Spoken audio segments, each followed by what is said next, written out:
The waves were calm that night, hiding the chaos that had just erupted in the palace above. Inside the grand royal chambers, Queen Zalira lay still on the blood-stained sheets, her body limp, her breath shallow. Hours of agony had drained her completely.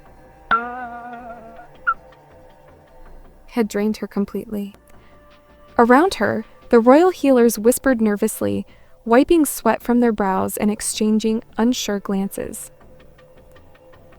They had managed to deliver the baby, but the queen's strength had faded with every scream, every contraction. The king had yet to arrive. He was still at war, defending their lands at the southern border. The newborn lay wrapped in fine silk beside her, his tiny chest rising and falling slowly. He had not cried, not once. His skin was pale gold, soft as petals. His eyes remained shut, peaceful, too peaceful, too peaceful. The midwives feared the worst. But just when they were about to call for prayers, the baby let out a sharp, strong cry that echoed off the chamber walls. The healers gasped in relief. He was alive. That was the moment she came. No one heard her emerge from the sea. No one saw her climb the cliffs behind the palace where the garden met the edge of the world. The guards had been posted, yes, but war had taken the strongest and the weakest, now held shaky spears and drowsy eyes. She moved like liquid shadow through the moonlight. Her skin shimmered like pearls and her eyes glowed silver in the dark. Long strands of kelp black hair trailed behind her. She was not the kind of mermaid the old stories told children about. Playful, curious, harmless. No, she was older. Something angry. Something forgotten. Her name was Lysira, and she had waited 17 long years to return. Inside the palace, Queen Zalira closed her eyes, clutching her baby weakly. "Your father will protect you," she whispered. "You will be strong." A king one day. She didn't see the silver fingers slip through the chamber window. She didn't hear the soft hush of sea-wet feet padding silently across the marble floor. But the baby did. His cries stopped. Lysira paused beside the crib. She leaned down, her face inches from the child. She leaned down, her face inches from the child. She didn't know why she had come here. The plan had not included stealing a baby. She had only wanted revenge. Revenge on the royal family who once had her sister dragged from the sea and burned for sport.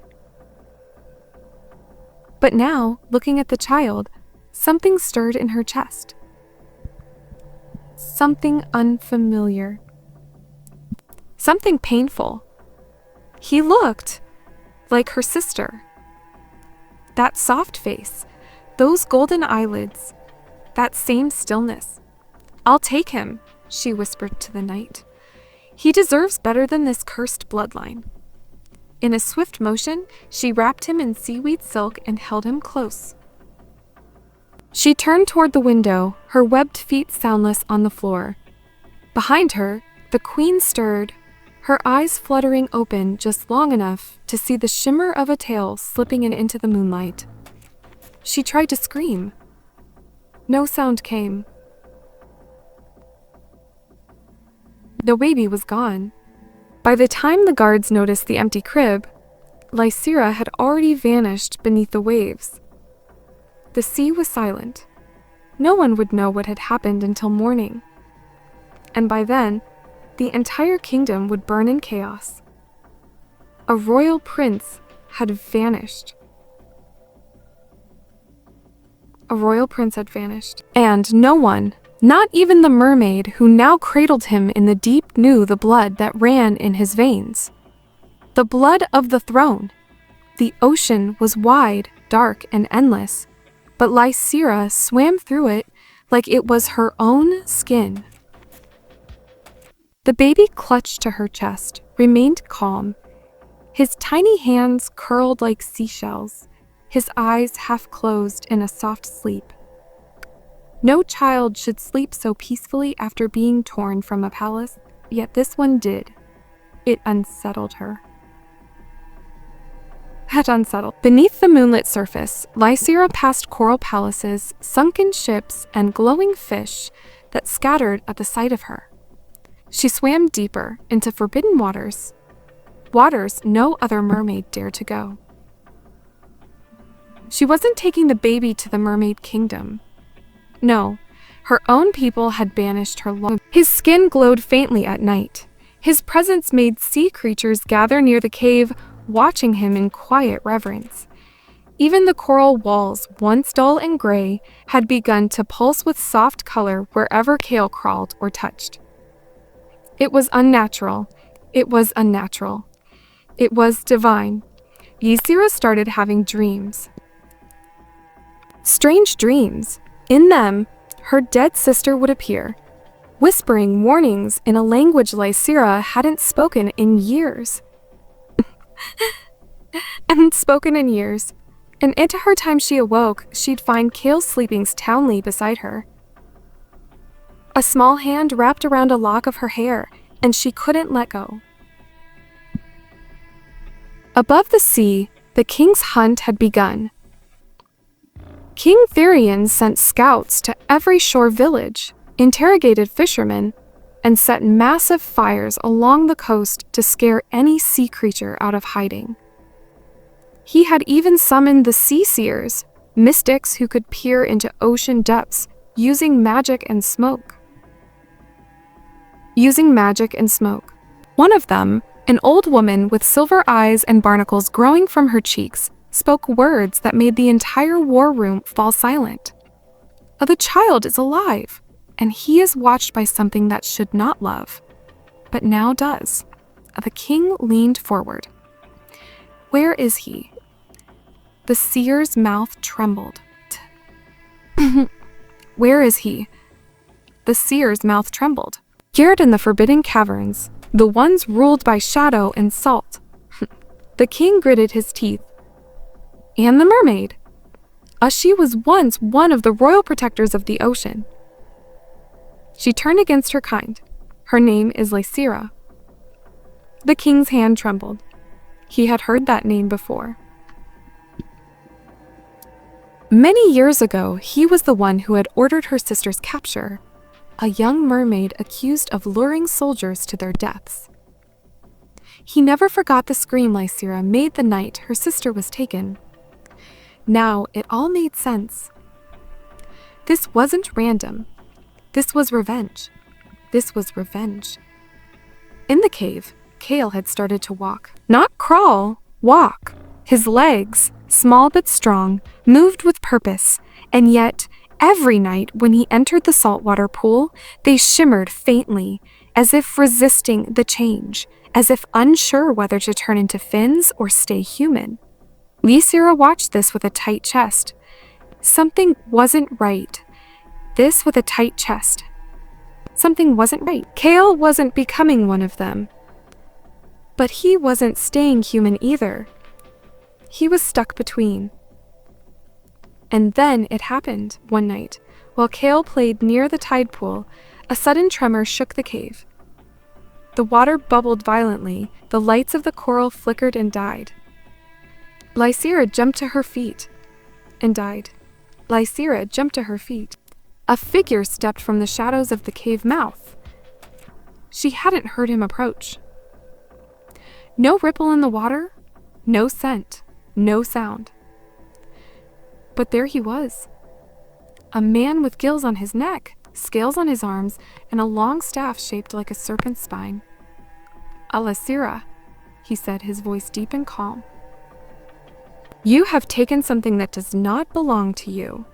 Lysira grabbed Kale and backed away. He's mine now. No.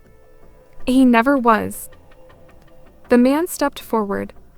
He is the sea-blessed, the child of land and crown. He carries the blood of prophecy. Lysira's heart pounded. He's just a boy. Hewer's just a boy. He is not, the man said, raising the staff. And then Kale began to glow again. Brighter, this time. So bright the entire cave turned white. Lysira shielded her eyes.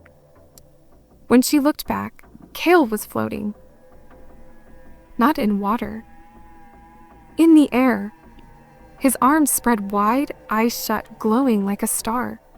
Glowing like a star. The sea had awakened him, and now everyone would come for him. Lysira stared in stunned silence as Kale hovered mid-air, glowing like a rising moon. His tiny arms outstretched, his golden eyes opened wide, now filled with something not of this world. Something not of this world. The sea itself hummed around him. Waves outside the cave pulsed with each breath he took, and the waters obeyed his very presence like they recognized their king. The man with the serpent staff dropped to 1D. The prophecy is true, he whispered. The sea blessed lives. What prophet? The Lysira demanded, holding Kale close as he slowly floated down, the glow fading from his skin. The man rose slowly. You don't know what you've taken. Lysira bared her teeth. I know I took a child from the palace of the humans. I know he didn't deserve the curse of being raised by that bloodline. He is more than a prince, the man said softly. He is a bridge, the child of land and sea. The old scrolls foretold his birth. A ruler who would command both ocean and earth, bring peace where there was war, or, he looked at Lysira with grave eyes, bring destruction if pulled in either direction. Lysira's mind reeled. A prince, a chosen one, a prophecy. No, this was impossible. A prophecy. No, this was impossible. She hadn't stolen a savior. She had stolen revenge, hadn't she? Kale snuggled against her chest, exhausted from the glowing, his breath soft. She looked down at him. Still just a child. Still hers. Wasn't he? I don't care about your scrolls or prophecies, she snapped. He's safe here. I's safe here. He stays with me. The man didn't argue. He simply left her with a warning. You may not care, he said as he turned to leave, but the world above does. The king will burn the oceans to find him. And the sea itself may test you to see if you're worthy to raise him. With that, he vanished into the shadows, gone like mist. That night, Lysira couldn't sleep. Every word echoed in her mind. Bridge. Chosen one. Destruction. What had she done? What had she brought upon herself? Outside the cave, deep currents shifted. Something ancient was moving, stirred by Kale's awakening. Far across the ocean, deep within the Mermaid Kingdom, the Coral Oracle opened its 1,000 eyes for the first time in a century. The Queen of Mermaids was summoned. Whispers began to rise. The boy has awakened to rise. The boy has awakened, the heir to both thrones. Back on land, King Therion stood at the edge of the cliff, looking down at the violent sea. His jaw clenched, his eyes red with fury. The sea-seers had confirmed it. His son lived. Not only that, but the ocean itself had begun to bend unnaturally, as if obeying some silent command. His rage boiled. How dare she?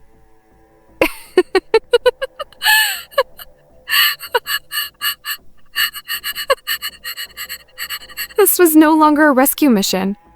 This was war. The king had lost his son once. He would not lose him again. Sea hunters armored in scale and steel. This was no longer a rescue mission. This was war. The king had lost his son once. He would not lose him again. Even if he had to tear open the ocean itself, Inside the cave, Kale woke up crying. Not a normal cry, one filled with fear.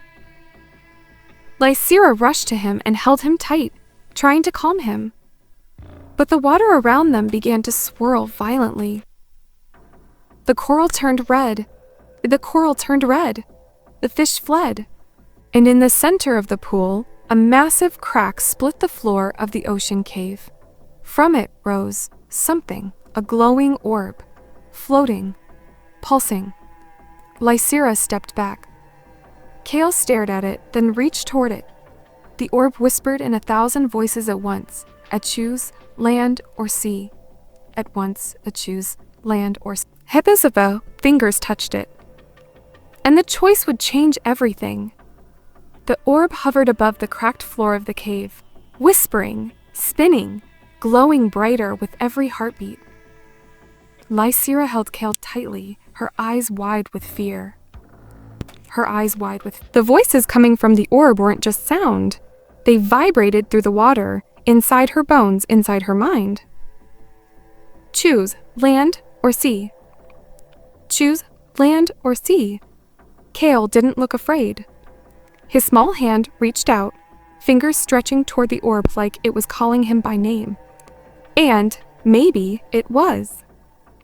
And maybe it always has been.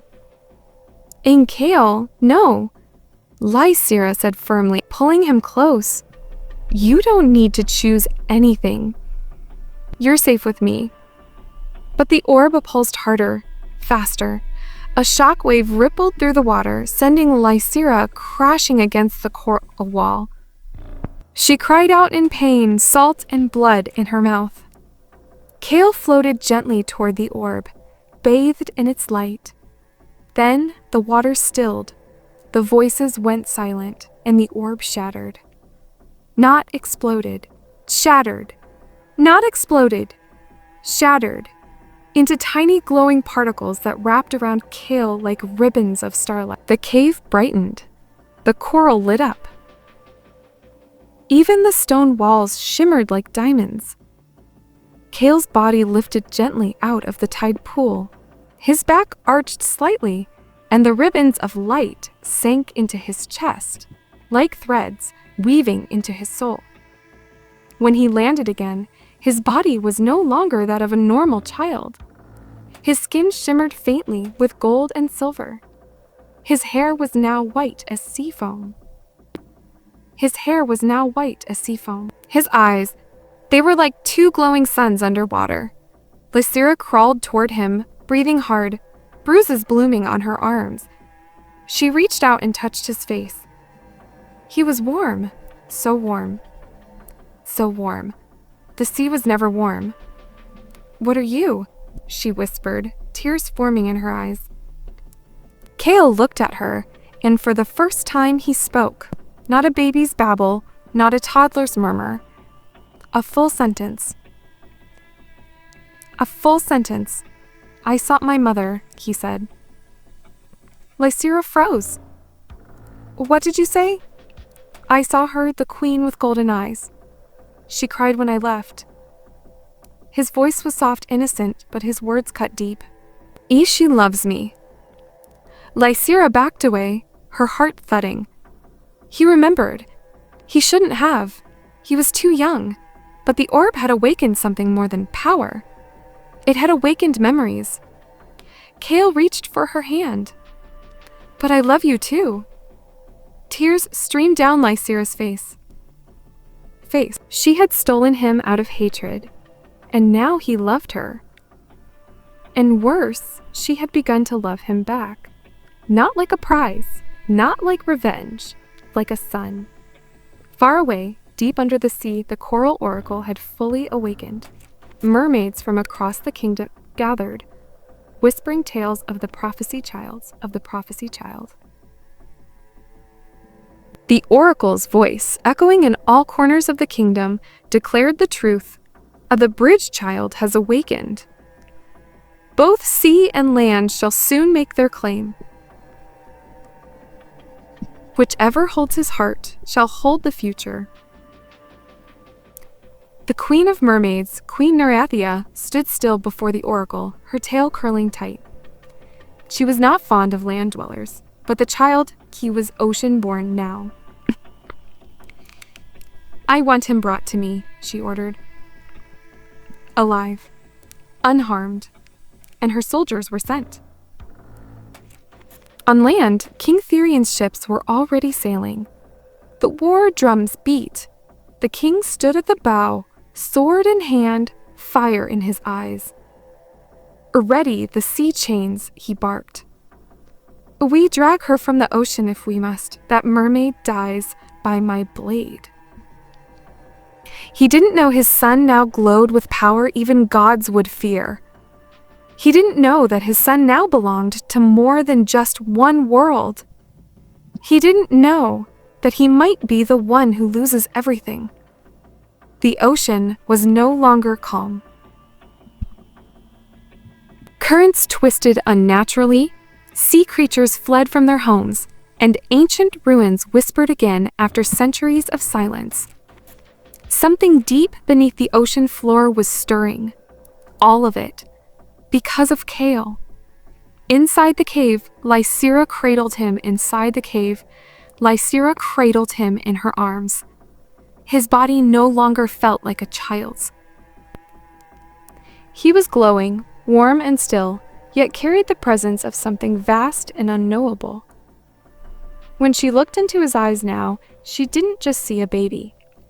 She saw galaxies. Kale had stopped speaking, but his silence was heavy, filled with understanding far beyond his age. He no longer whimpered or cried. He didn't cling to her the same way. Something had changed. He wasn't just Kale anymore. He was becoming what the sea had always waited for. Lysira sat on the edge of the tide pool, heart heavy. She ran her fingers through his hair and whispered, I didn't mean for this. I just wanted to hurt him, the king. I didn't know what I was talking about. You? Kale placed his small hand on her cheek. His eyes glowed. I chose you, he said softly. Lysira blinked back tears. You didn't have to? As I did, he replied. The sea told me. Not far away, Yarathia's army closed in. Over 100 mermaids, warriors, mystics, and shadow swimmers swam with speed and silence toward the forbidden caverns.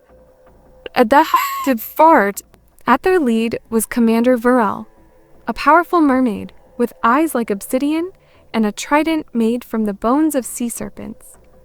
She had orders, bring the child, eliminate the traitor. But Commander Varel didn't just obey for duty, she hated Lysira. Once, long ago, they were sisters in arms. Once, long ago, they were sisters in arms. But when Lysira defied the crown and spoke against peace with the humans, Varel's the one forced to strip her of her title. It had left a scar on both of them. Now, she would be the one to finish it. At the same time, King Therian's warships crashed over waves like monsters of iron and fire.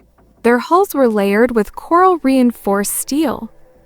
Their chains were blessed by sea seers to bind even the strongest ocean creatures. The king stood tall, his voice booming across the fleet. The mermaid who stole my son hides beneath these waters, but we do not beg for mercy. Take what is ours. Cheers erupted from the soldiers. Then silence fell. Something massive breached the surface just ahead. A pod of sea leviathans, guardians of the deep. They circled the fleet like vultures in water.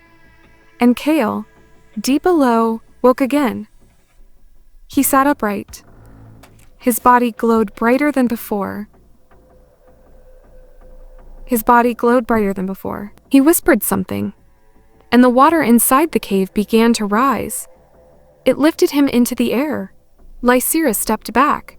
Within an hour, 2 armies arrived outside the forbidden cave. One from land, one from sea. The water boiled between them. The ocean burned above. King Therion stood on the deck of his ship, staring into the water. Just ahead, the shadows of mermaid warriors rippled below the surface. He shouted, "Bring her to me!" At the same time, Commander Varel hovered near the entrance of the cave, her eyes cold. "Bring the child," she hissed to her warriors. Inside, Lysira held Kale close once more. "You have to go," she said through trembling lips. No," Kale whispered. "They'll tear the sea apart to own you. You're not a weapon, Kale. You're a child." Kale's glow spread through the cave. The coral lit up once more. "I am not just a child," he said softly. He said softly, "I'm what they made me." Then he closed his eyes, and the ocean around the cave exploded with light. A tidal wave burst from the cave mouth, sending ships flying, scattering mermaid warriors, shaking the seafloor itself. Both armies paused. Everything stood still. No one could see, until the light faded and Kale floated in the center, between land and sea, alone, glowing, and watching. He wasn't running anymore. He was calling them to decide. The sea was silent now. Not peaceful. No, it was the kind of silence that came before something unthinkable. The soldiers on King Therion's ships leaned over the railings, stunned. Their weapons trembled in their hands. The mermaid warriors floated in a tight formation beneath the waves, eyes wide, gripping their tridents tighter than ever. In the center of it all, Kale hovered mid-air, suspended above the water. Light poured from his body, soft at first, then brighter, until even the sun above seemed dim compared to his glow. His arms were at his sides, not raised in anger, not clenched for war. He looked calm, but the sea around him was trembling.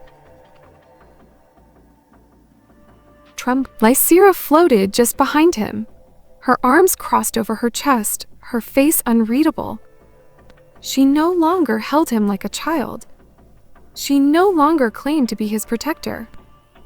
Because she knew now, he didn't need protection. He was the storm. Kale opened his mouth, and the water listened. I don't belong to either of you? His voice echoed, deep and layered like many voices at once. You all fight over me as if I'm a prize. But I am not a prize. I am the cost. The words struck like thunder. King Therion stepped forward on his ship. You are my son, he shouted. You belong to the throne of Eldvar. Commander Varel swam closer, her voice sharp. You carry the sea's blessing. You are the heir to our deepest secrets. Kale shook his head slowly. You speak of blood and birthright. But none of you ever speak of me. He raised his hand, and a sphere of water formed between his palms. Inside it, flickering like a memory, were images. Lysira cradling him in the cave. The queen on land weeping on a bloodied bed. King Therion roared orders of war. Varel driving warriors toward bloodshed. Kale, alone in every scene. Call me Bridge, chosen, heir, but none of you asked if I wanted any of it, he said softly. I am not your weapon, he said softly. I am not your weapon. The ocean darkened suddenly. Storm clouds began to gather above the fleet. A whirlpool formed below the mermaid warriors. Kale's glow grew harsh, almost blinding. The air shook. The waves cracked. Then Lysira swam to him, her voice cutting through the chaos. You don't have to choose either side, she said. Her voice breaking. Let them choose now. Let them prove they deserve you. Kale turned to her, and for the first time since awakening, he smiled. "You taught me love. You taught me love." That single sentence made her knees weak. Then Kale looked toward the human fleet. His father. His blood. His blood. "Tell me, King," he said, "and would you take me back if I chose peace over power?" Varian swallowed hard. His pride flared, but his guilt was greater. He stepped forward, and then he dropped his sword into the sea. "I would," he said, eyes glistening. "I was wrong. I wanted a legacy more than a son. If peace is what you want, I will learn to be your father." Adion turned to Commander Varel. "Would the sea accept me if I loved the surface?" Varel stared at him, and slowly she lowered her trident. "If that is your truth," she said coldly, "then we must learn to live with it." The water stilled again. The sky cleared. Kale slowly descended, his feet touching the surface of the sea as if it were solid ground. The glow around him faded, leaving only a faint shimmer in his hair, in his skin, in his steps. In his steps. "I am Kale," he said, "not a prince, not a weapon, just a child of both worlds." He looked at Lysira. "And I choose all of you." The war drums had gone silent. The swords no longer gleamed in the air, and the spears once pointed for blood now rested quietly at their owners' sides. Quietly at their owners' sides. The sea, once trembling under the weight of two armies, had gone eerily calm, like it too was listening to Kale's final words. "I choose all of you." A single sentence spoken not with command, but with quiet courage. A child, glowing with the power of both ocean and throne, had ended a war before it began. King Therion stepped forward carefully, like approaching a sacred spirit. His armor no longer made him look powerful, only old, only broken. He looked at Kale. My son," he said quietly. May I hold you?" Kale looked at him for a long moment, his golden eyes searching for something real. He stepped forward, unsure, hesitant. King Therion knelt and opened his arms. Kale walked into them. The soldiers on the ships lowered their heads. Not one shouted. Not one shouted. Not one cheered. Not one cheered. It wasn't a victory. It was forgiveness. Commander Varel, watching from the water, narrowed her eyes, but said nothing. She turned to her soldiers and gave a silent signal. The mermaid army began to retreat, slipping back into the ocean like shadows returning to the deep. She would tell Queen Nerathia that the child had made his choice, that the sea had not lost a prince, but gained a peace they never expected. Later that day, the tides carried Kale, Lysira, and King Therion to the shore of Eldvar. The city gates were wide open. The city gates were wide open. People lined the streets in awe, whispering about the boy glowing like light. Queen Zalira stood at the palace gates, her eyes fixed on her son. She didn't run to him. She didn't cry out. She fell to her knees. Kale walked to her knees. Kale walked toward her, and as he got close, she opened her arms. He hesitated, then wrapped his arms around her gently. She sobbed into his shoulder. "My baby? My child, I remember you," Kale whispered. Inside the palace, things began to change. King Therion invited merfolk as ambassadors. He opened trade routes through peaceful sea channels. Sea seers were given a seat at the council, and Lysira, she was honored. They called her the one who carried the bridge. But Lysira didn't stay. She wasn't built for palaces and politics. She visited Kale often, always from the shadows, always with love. "I still don't know if I was meant to steal you," she once whispered to him. Kale smiled. "You didn't steal me. You saved me. You saved me." Years passed. Kale grew into a young man, then a ruler crowned as Kale of two realms, king of land and sea. He ruled not with fear or might, but with understanding. He never forgot his two mothers, one who gave him life and one who gave him purpose. And so the story became legend.